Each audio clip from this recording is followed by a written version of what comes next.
করতেছি এটা আল্লাহ 30 কোরআন।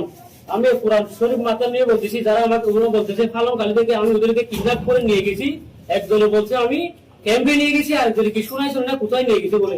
আমি ওই জায়গায় চিনিও না। আমি যদি ওদেরকে ওখান থেকে কিডন্যাপ করে নিয়ে রাখি, এই আল্লাহ 30 গজব আমার উপর করবে।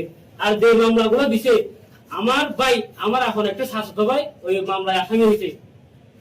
আজকে যারা আমার আর কিছু লোক আজকে আমার বিরুদ্ধে সংবাদ সম্মেলন করছে, আমি নাকি ওদেরকে মামলা দিছি।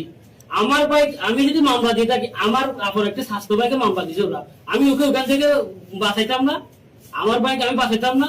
তো ওরা কি করতেছে, আর একটা দ্বিতীয় পক্ষ ও আমাকে ওদের সাথে একটা দ্বন্দ্ব লাগানোর জন্য আমাকে এখানে কি করতেছে, ওদেরকে মামলা দিয়ে।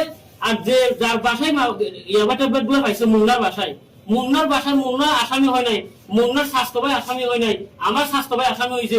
ওইখান থেকে আসামি হয়েছে, ফার্মবাড়ি থেকে আসামি হয়েছে, তারেবিল থেকে আসামি হয়েছে। কেন? যাদের বাসায় মাল পাইছে ওরা যেন আসামি হয় নাই। ওরা মাল এগুলা খাওয়ার জন্য, বাকি মাল যেগুলো খাওয়ার জন্য ওরা কি করতেছে, আমাকে ষড়যন্ত্র, আমাকে কেন? আমি একটা ইয়াবার অভিযোগ নাই, আমার ফ্যামিলি তো কোনো ইয়াবার ব্যবসায়ী নাই, আমরা প্রবাসী।